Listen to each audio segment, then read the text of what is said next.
कि प्रैक्टिकल थोड़ी सी चीजें आपके सामने पिक्चर के रूप में, क्योंकि जब तक ये चीजें आप प्रैक्टिकली नहीं देखोगे पिक्चर के रूप में या फिर वीडियोज के रूप में, आप चीजों को बेटर तरीके से नहीं समझ सकते थे। ठीक है, फिर मैं कोशिश करता हूँ। आपको याद होगा लास्ट क्लास का जो मैंने ऑप्टिक्स पढ़ाया था उसमें मैंने कहा था कि जब कोई व्हाइट लाइट, तो व्हाइट लाइट क्या होता है, 7 कलर्स का मिक्सचर होता है। तो उस पे हम लोगों ने देखा था जो क्रोमेटिक एब्रिविएशन, उसका हमने रिमूवल का तरीका ही बताया था, तो वो हमने देख लिया था। अब एक सवाल बताओ, वो 7 कलर था तब ना सातों रंग का अलग अलग फोकस हो रहा था, ठीक है, पर एक ऐसा डिफेक्ट होता है लेंस में, बहुत से डिफेक्ट होते हैं, उसमें से एक डिफेक्ट मैंने लास्ट लेक्चर में पढ़ाया था। और आज क्या आप लोग कहिएगा कि सर अगर मैं व्हाइट लाइट ना भेज दूं और सिंगल लाइट भेजूं, क्योंकि व्हाइट लाइट में क्या होता था कि सातों रंग होता था, तो सातों रंग के अलग अलग फोकस होते थे। लेकिन अगर मैं मोनोक्रोमेटिक लाइट, मतलब अगर मैं सिंगल लाइट भेजूं, सिंगल रंग का एक कलर का लाइट भेजूं, तब तो वो लाइट तो नहीं अलग अलग जगह पर फोकस करेंगे, बिल्कुल। लेकिन इसमें भी दिक्कत आना चालू हो गया, ठीक है, और इसी दिक्कत को हम लोगों ने बोला स्फेरिकल एब्रिएशन। तो आज जो हम लोग लेंस का दूसरा डिफेक्ट पढ़ रहे हैं उसका नाम है हुआ स्फेरिकल एब्रिएशन।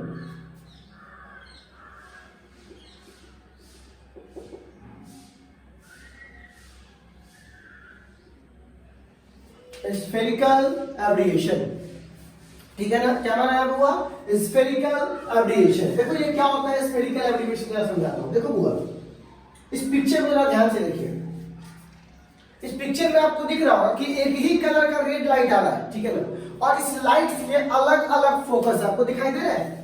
इस लाइट के जो फोकस है वो सभी क्या है, अलग अलग है, मतलब ऊपर वाला किसी और एंगल पे भेज रहा है, नीचे वाला किसी और पर।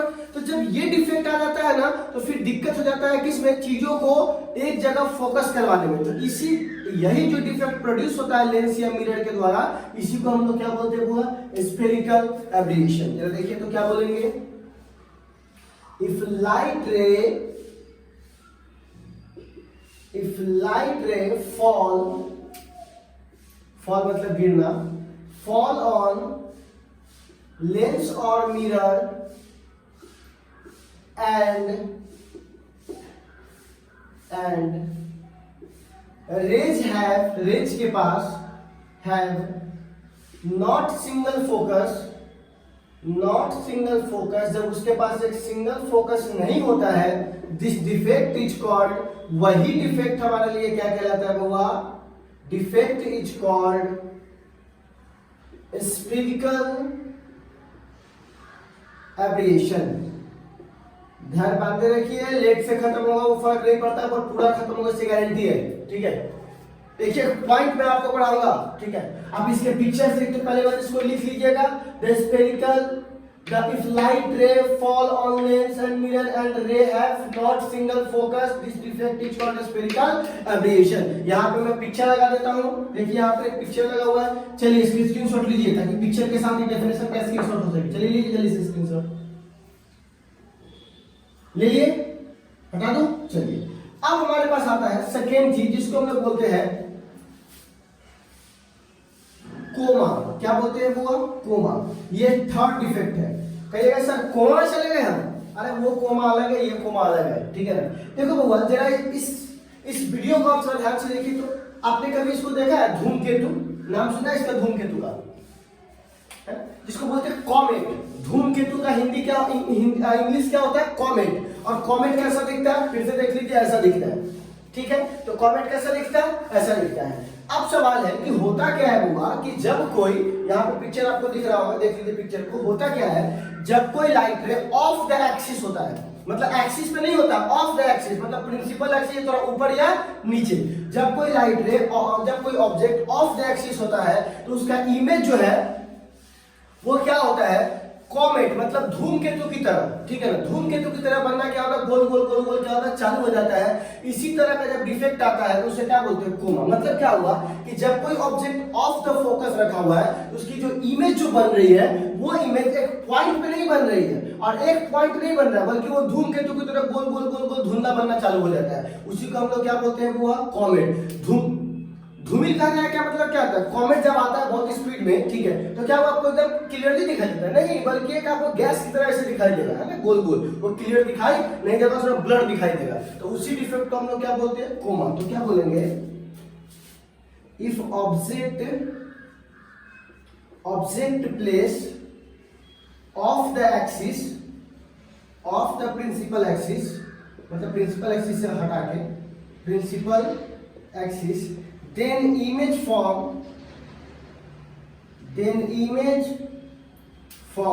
like comet, किसकी तरह हुआ, धूमकेतु की तरह, comet, this defect is called coma. वह डिफेक्ट क्या कहलाएगा, कोमा। जब किसी लाइट रे को प्रिंसिपल एक्सिस से हटा के रखते हैं तो उसका धूमकेतु की तरह, मतलब कॉमेट की तरह जो क्या बन जाता है, वो इमेज उसे क्या बोलेंगे, कोमा। इस डेफिनेशन को, इस पिक्चर का स्क्रीनशॉट ले लीजिए। चलिए ले लीजिए, मैं देख रहा हूं, हो गया पक्का। चलो ठीक है, अब हम बात करते हैं तीसरा का, चौथा का। हमारे पास चौथा जो है उसको बोलते हैं कर्वेचर। ये हमारे पास चौथा डिफेक्ट है, ठीक है। ये क्या होता है पता है बच्चों, कि क्या होता है जब कोई ऑफ द, यहां पे प्रिंसिपल एक्सिस के ऑफ द ऑब्जेक्ट रखा हुआ है, लेकिन जो उसका इमेज बनता है ना, ठीक है ना, वो प्रिंसिपल एक्सिस के परपेंडिकुलर भी और प्रिंसिपल एक्सिस के पैरेलल भी, दोनों जगह स्प्लिट हो जाती है। स्प्लिट मतलब होता है फैल जाना। अब बताओ कैसा लगा, कोई इमेज आप ही का चेहरा है और चारों तरफ से फैल गया, अच्छा लगेगा, अच्छा इमेज आएगा? तो वो लेंस का डिफेक्ट हुआ कि नहीं हुआ? तो क्या बोलेंगे, डिफेक्ट ये कर्वेचर कहता है कि जब कोई light ray object principal axis के ऑफ द एक्सिस रखा हुआ है, तो उसकी जो इमेज है वो परपेंडिकुलर भी और पैरेलल भी, दोनों जगह क्या हो जाती है, स्प्लिट। इस पिक्चर को देख लीजिए आप, देखिए ध्यान से, दिखा? हाँ, तो यहां पे लिखेंगे if object place of the principal axis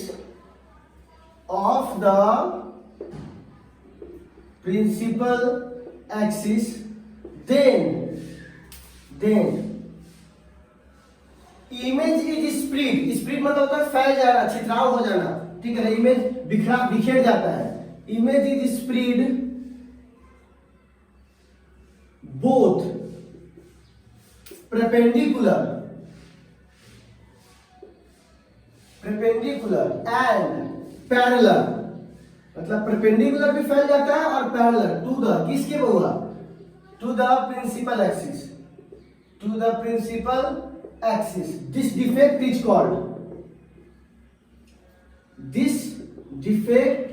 is called क्या कहलाएगा बच्चों, curvature.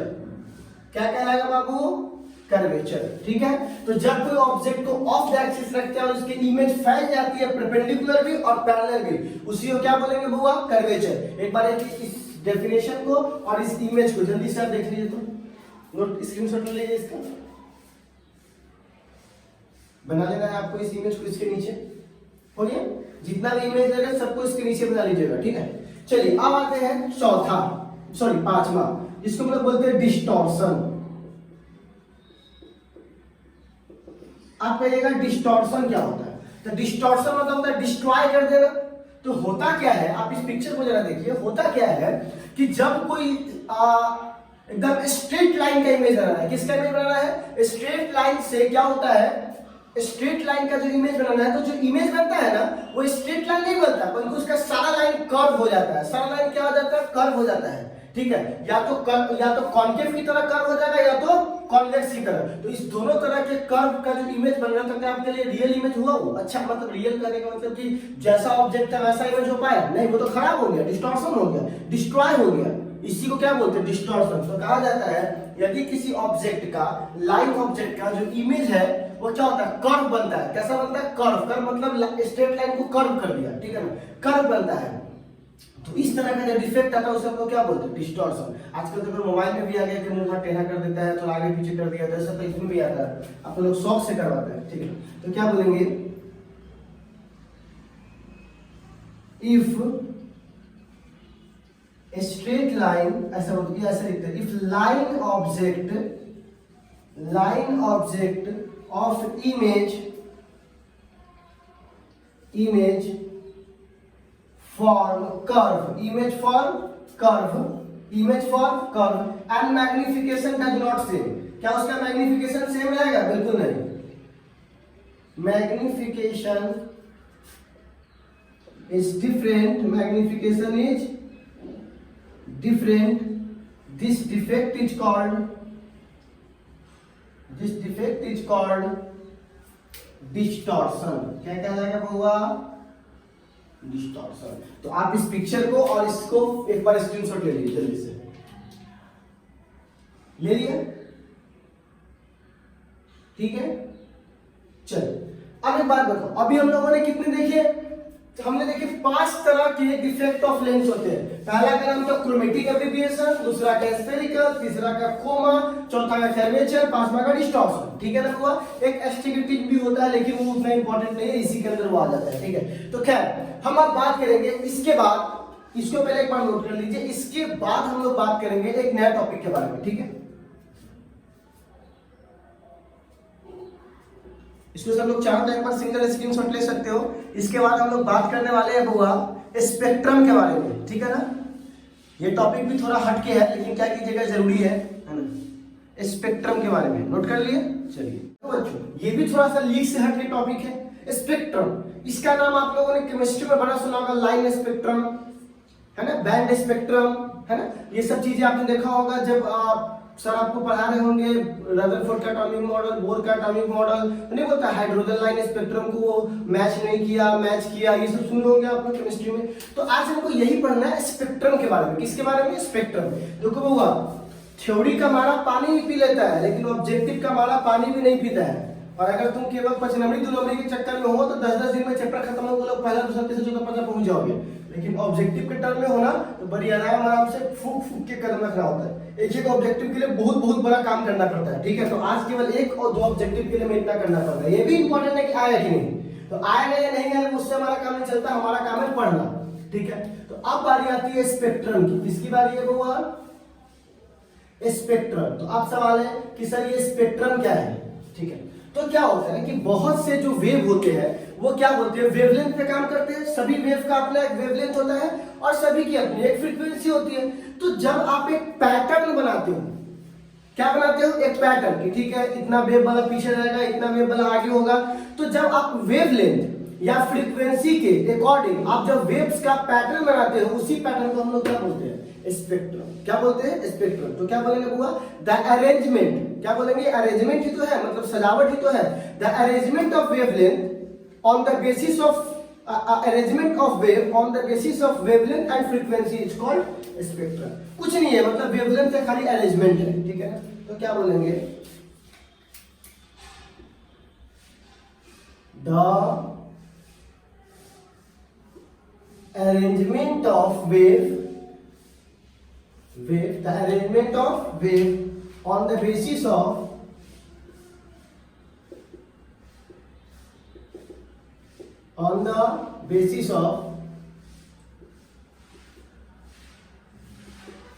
wavelength and frequency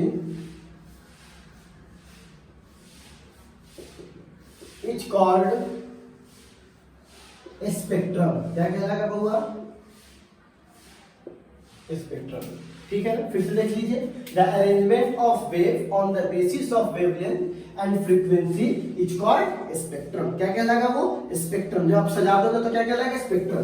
spectrum 2 प्रकार के होते हैं. देखो बच्चों, स्पेक्ट्रम कितने प्रकार के होते हैं? 2. एक को बोलते हैं इमिशन स्पेक्ट्रम. एक को क्या बोलते हैं बुआ? Emission spectrum. दूसरे को बोलते हैं, हम समझ रहे हैं क्या? आप लाइक कब कर रहे हो वो सब चीज छोड़ दो, जो पढ़ा रहे हो उसको पढ़ो. ठीक है ना? क्योंकि खत्म तो हम करेंगे ही करेंगे, ऐसा आपको भी पता है, हमको भी पता है. लेकिन बस ये नहीं करते खत्म के चक्कर में हम ऐसे नहीं सब छोड़ते हुए निकल जाओ. पढ़ो नहीं, तो आपने काम केवल पढ़ना है, वो करो. ठीक है ना? अपना काम करके अपना काम आप करो. ठीक है ना? Emission spectrum. उसके बाद आएगा एब्जॉर्प्शन.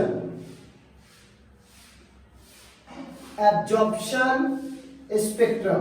ठीक है. तो हमारे पास 2 तरह के स्पेक्ट्रम है. एक इमिशन जो इमिट करता है, दूसरा एब्जॉर्ब कर लेता है, ठीक है ना। Emission spectrum, absorption spectrum. तो अब सवाल आता है सर इमिशन एब्जॉर्प्शन क्या है, सॉरी इमिशन स्पेक्ट्रम क्या है। इमिशन स्पेक्ट्रम, पक्की बात है आपको कि कोई भी आदमी, कोई भी ऑब्जेक्ट जो लाइट इमिट कर रहा होगा वही ना इमिशन करेगा लाइट का। तो क्या बोलेंगे, जितने भी लुमिनस बॉडी है, लुमिनस कहने का मतलब क्या होता है, कोई बता सकता है लुमिनस बॉडी किसे कहते हैं? मैंने डेफिनेशन लिखवाया था पहले लेक्चर में।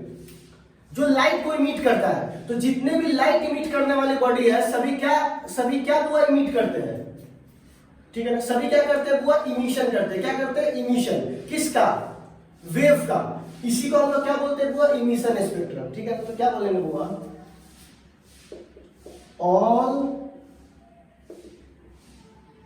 luminous body emit electromagnetic wave। क्या बोलेंगे बाबा, electromagnetic wave at all possible frequency, all possible wavelength या frequency बोल दो, wavelength। this emission is called, सभी जितने भी उसके पास पॉसिबल वेवलेंथ है सारे पर वो क्या करता है बुआ, इमिट करता है। किसको बुआ, इलेक्ट्रोमैग्नेटिक वेव को। मतलब इलेक्ट्रोमैग्नेटिक वेव को, ठीक है ना। This emission is called emission spectrum. Emission spectrum, क्योंकि हुआ क्या, जितने भी लुमिनस बन गए सबने अलग अलग जितने भी फ्रीक्वेंसी उसके पास पॉसिबल थे उस पर वो क्या किया, उन्होंने रेडिएट करना चालू किया।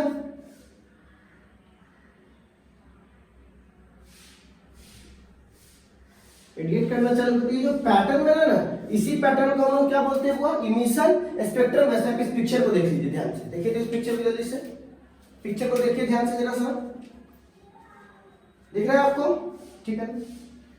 चलिए अब इमिशन स्पेक्ट्रम के भी क्या है, कुछ पार्ट्स है। इमिशन स्पेक्ट्रम के भी क्या है, कुछ पार्ट्स है। जल्दी से आप इसके ऊपर नोट कर लीजिए, देखिए जल्दी से।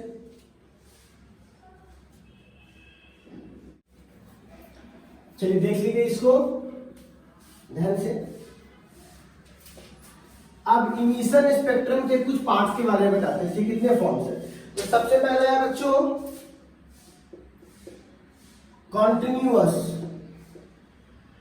Continuous emission spectrum.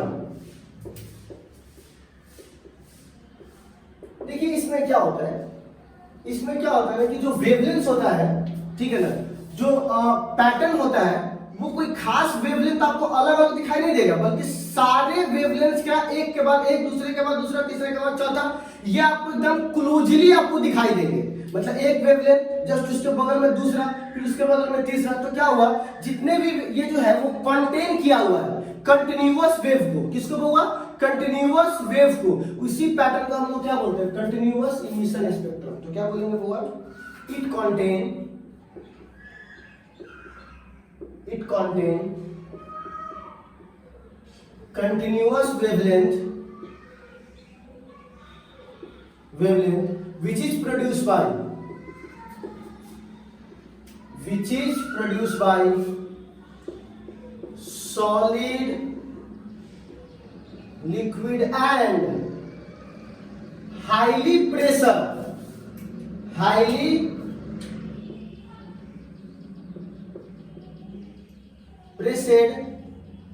Gas at a high temperature. जो गैस बहुत ज्यादा प्रेशर किया गया है और हाई टेम्परेचर पे हो, टेम्परेचर इज कॉल्ड, वही क्या कहलाएगा बउआ, कंटिन्यूअस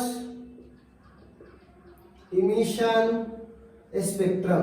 ठीक है, मतलब ये वैसा इमिशन है जिसमें वेवलेंथ कंटिन्यू रूप में होते हैं और प्रोड्यूस किसके द्वारा होते हैं, सॉलिड, लिक्विड और हाईली प्रेस्ड गैस के द्वारा। उसी को हम लोग क्या बोले, कंटिन्यूअस इमिशन स्पेक्ट्रम। इस पिक्चर को भी देख सकते हैं आप, देख लीजिए उससे एग्जांपल से। ठीक है, चलिए देख लीजिए पिक्चर, देख लीजिए क्योंकि आपको ये स्क्रीनशॉट लेके उतारना भी है। ठीक है, हाँ, और इसके एग्जांपल्स भी है, देख लीजिए, एग्जांपल भी नोट कर लीजिए। पिक्चर में एग्जांपल में दिखा रहा है, इलेक्ट्रिक बल्ब के द्वारा ऐसा होता है ना, कैंडल के द्वारा होता है और सन के द्वारा होता है। क्लियर है? चलिए अब हमारे पास दूसरा आता है जिसको हम लोग बोलते हैं, देखिएगा लाइन स्पेक्ट्रम। ये तो आपने बड़ा सुना होगा भाई केमिस्ट्री में, लाइन स्पेक्ट्रम, ठीक है ना। तो देखो होगा जब कोई एटम एक्साइटेड स्टेट में चला जाता है एटम के अंदर, ठीक है ना, आपने देखा होगा कोई एटम के अंदर जब कोई इलेक्ट्रॉन जो है एक्साइटेड स्टेट में, ground state, excited state chemistry आपको याद होगा, तो एक्साइटेड स्टेट में चला जाता है तो वापस आते वक्त वो लाइट को छोड़ता है। किसको छोड़ता है? लाइट को। तो उससे एक पैटर्न बनना लाइन की तरह क्या हो जाता है? चालू हो जाता है। उसी लाइन के पैटर्न को हम लोग क्या बोलते हैं? लाइन स्पेक्ट्रम, क्योंकि अलग अलग वेवलेंथ पे छोड़ता है। अब 1 से आया तो अलग वेवलेंथ, 2 से आया तो अलग वेवलेंथ, 3 से आया तो अलग वेवलेंथ, सबकी एनर्जी अलग अलग होती है तो वेवलेंथ भी क्या होती है? अलग अलग। तो जो वेवलेंथ अलग अलग होती है तो क्या होता है? अलग अलग तरह के क्या होता है? पैटर्न बनते हैं। तो क्या बोला जाता है? जब कोई एटम अपने एक्साइटेड स्टेट को छोड़ के ग्राउंड स्टेट में आता है तो एनर्जी को रिलीज करता है, उसी एनर्जी से एक लाइन का पैटर्न बनता है, उसी को हम लोग क्या बोलते हैं? Line spectrum. आपने ऐसा देखा होगा, देख लीजिए केमिस्ट्री में देखा है ऐसा, देख लीजिए। तो इसको क्या बोलेंगे? It contain bright line spectrum which is produced by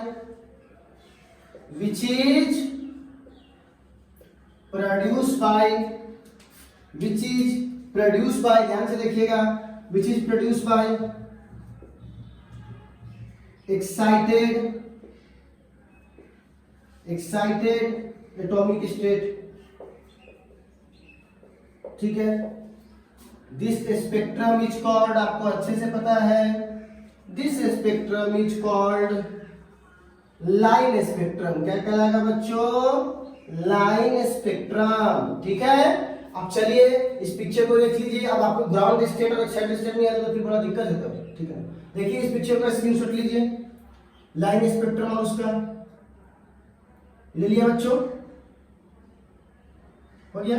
चलिए अब बच्चों आते हैं हम लोग लाइन के बाद आता है बैंड स्पेक्ट्रम, ठीक है ना। अब हमारे पास क्या है बुआ? पहला के बाद ये दूसरा था और उसके बाद ये तीसरा है बुआ, जिसको हम लोग बोलते हैं बैंड स्पेक्ट्रम।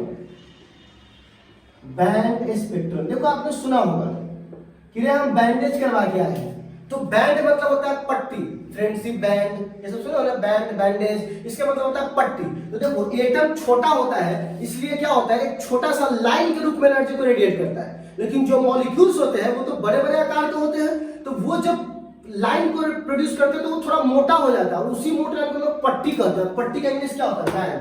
तो जब कोई एक्साइटेड स्टेट में जब कोई मॉलिक्यूल्स, देखिए ये एटम के लिए था, ये किसके लिए? मॉलिक्यूल्स के लिए। जब कोई एक्साइटेड स्टेट में जब कोई मॉलिक्यूल्स अपने एनर्जी को रेडिएट करता है तो उससे एक बैंड बनता है। क्या बनता है? बैंड मतलब चौड़ा पट्टी बनता है, उसी पट्टी को हम लोग क्या बोलते हैं? Band spectrum. तो क्या बोलेंगे हुआ?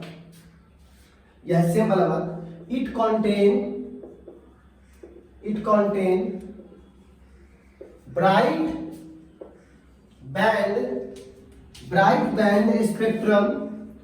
bright band spectrum which is produced by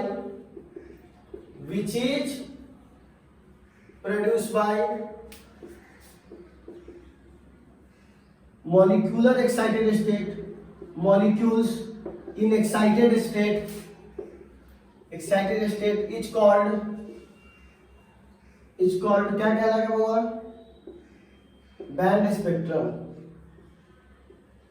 ठीक है बुआ, क्या कहलाएगा? बैंड स्पेक्ट्रम, ठीक है। ये पिक्चर देख लीजिए आप लोग जल्दी से, इस पिक्चर को और उसके स्क्रीनशॉट ले लीजिए उस डेफिनेशन का, ठीक है, ले लिया।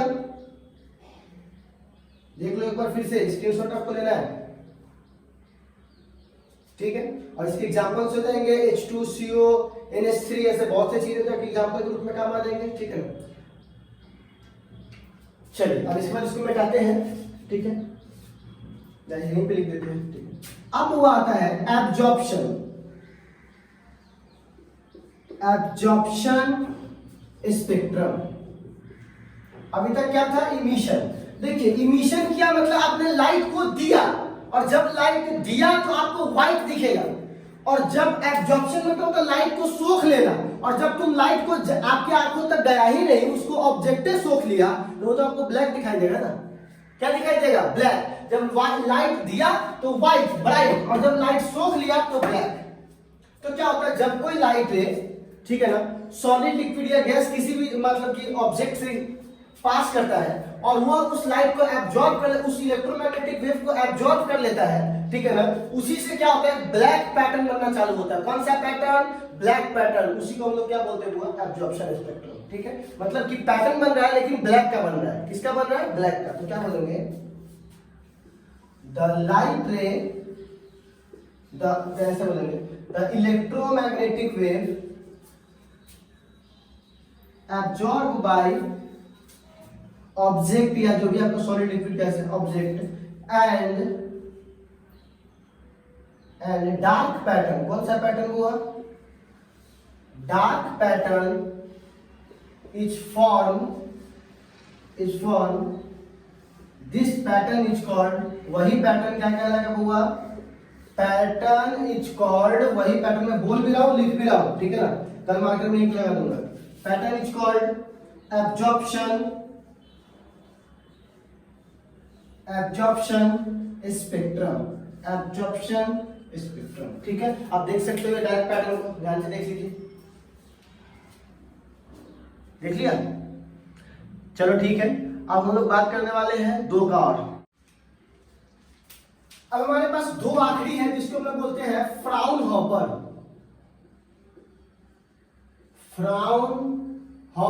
स्पेक्ट्रम। देखिए फ्राउनहोफर स्पेक्ट्रम क्या होता है? ठीक है,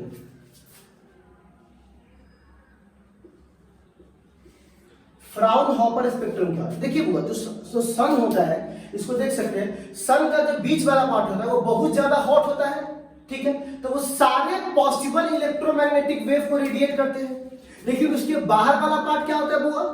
कम गर्म होता है, तो वो क्या करते हैं, बहुत से स्पेक्ट्रम को एब्जॉर्ब कर लेते हैं। क्या कर लेते हैं? एब्जॉर्ब कर लेते हैं। तो कॉमन सेंस की बात है, हाई वाला देगा तो लो वाला एब्जॉर्ब कर लेगा, तो उसके एब्जॉर्ब करने से क्या बनता है? अभी बताया, एब्जॉर्प्शन इमिशन आ जाता है। कौन सा इमिशन? Absorption emission. और डार्क कलर का रिंग बनने लगता है। क्या बनने लगता है? रिंग। इसी को हम लोग क्या बोलते हैं? Fraunhofer spectrum. तो क्या बोलते हैं? इफ, ऐसे बोलेंगे, the sun core is very hot, so the sun core is very hot, so it radiate या emit बोलो, ठीक है, ऐसे बोलते हैं, emit all possible wavelength, but outer part is absorbed। क्या कर लेता है वो? Absorb। Due to this dark line is formed। This form of a spectrum is called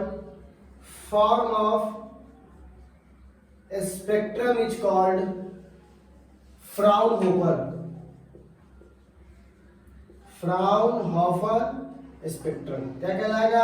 Fraunhofer spectrum. ठीक है, जो सन होता है उस सन के बीच में बहुत गर्म होता है, लेकिन जब वो इलेक्ट्रोमैग्नेटिक वेव को बाहर निकालता है तो बाहर वाला उसको एब्जॉर्ब कर लेता है। इससे क्या होता है? डार्क का पैटर्न बनना चालू होता है। उसी को हम लोग क्या बोलते हैं? फ्राउनहोफर स्पेक्ट्रम, क्योंकि इसकी बात उसने बताई थी। ठीक है ना, हालांकि स्पेक्ट्रम ब्लैक वाला तुमको पहले ही पता था कि इसका यूज कहां पे होगा, इसने सन के बारे में बता दिया। ठीक है, अब आता है वो एक अगला जिसको हम लोग बोलते हैं स्पेक्ट्रोमीटर। ठीक है, ये देख लीजिए, स्पेक्ट्रोमीटर कुछ आपको ऐसा दिखाई देगा, दिख रहा है? हाँ, तो ये डिवाइस क्यों आता है? तो बोलेंगे यह वैसा डिवाइस है जो एकदम प्योर स्पेक्ट्रम को प्राप्त करने के लिए यूज होता है, मेजर के लिए यूज होता है। उसी डिवाइस को हम लोग क्या बोलेंगे? स्पेक्ट्रोमीटर। ठीक है, तो क्या बोलेंगे? The device which is, the device which is used to measure the device which is used to measure pure spectrum, क्या बोलेंगे बउआ, pure spectrum is called क्या कहलाएगा बच्चों, स्पेक्ट्रोमीटर। ठीक है, इससे हम लोग रिफ्रैक्टिव इंडेक्स भी मेजर करते हैं। कई जगह सर कैसे, मैं बता देता हूं। रिफ्रैक्टिव इंडेक्स इज मेजर, देखो तुमने किसी रिफ्रैक्टिव इंडेक्स मतलब किसी मटेरियल को लाइट दिया और वो मटेरियल सारे मतलब बहुत से लाइट को सोख लिया और कुछ लाइट को बाहर फेंक दिया, मतलब उसका मतलब क्या हुआ कि आप उसके इलेक्ट्रोमैग्नेटिक वेव का अध्ययन कर रहे हैं, और जब इलेक्ट्रोमैग्नेटिक वेव का अध्ययन किए तो उसी से आप क्या पता कर लो कितना लाइट को रख ले रहा है और कितना लाइट को बाहर भेज दे रहा है और कितना इलेक्ट्रोमैग्नेटिक वेव को डाइवर्ट कर दिया है। तो आप इसकी मदद से, इस मशीन की मदद से, हालांकि इसके बारे में डिटेल आपको आगे पढ़ना है, यहाँ तो पढ़ना नहीं थी ये बात, फिर ही मैंने बता दिया, इस टॉपिक की मदद से आप रिफ्रैक्टिव इंडेक्स क्या कर सकते हो, मेजर कर सकते हो। ठीक है, तो आई होप कि लेंस के लिए इतना ही पढ़ना था क्योंकि मैंने आपको बता दिया। अब कल से हम लोग चालू करेंगे ऑप्टिकल इंस्ट्रूमेंट, ठीक है ना, इसी लेंस का आखिरी टॉपिक है, इसमें 3 ही बात पढ़ना है, मानव नेत्र क्या है, उसके दोष क्या है, दूसरा माइक्रोस्कोप क्या है, तीसरा टेलीस्कोप क्या है, कहानी खत्म। ठीक है, तो अब ज्यादा दिन नहीं बचा है, इसलिए इसके लिए बस 3 लेक्चर्स और आपके चलेंगे, 3 पैटर्न और होंगे, ह्यूमन आइज, माइक्रोस्कोप, टेलीस्कोप, खत्म, फिर हम लोग आगे बढ़ेंगे। ठीक है ना, तो चलिए इसको नोट कीजिए, आज के लिए बस इतना है, फिर मिलते हैं कल।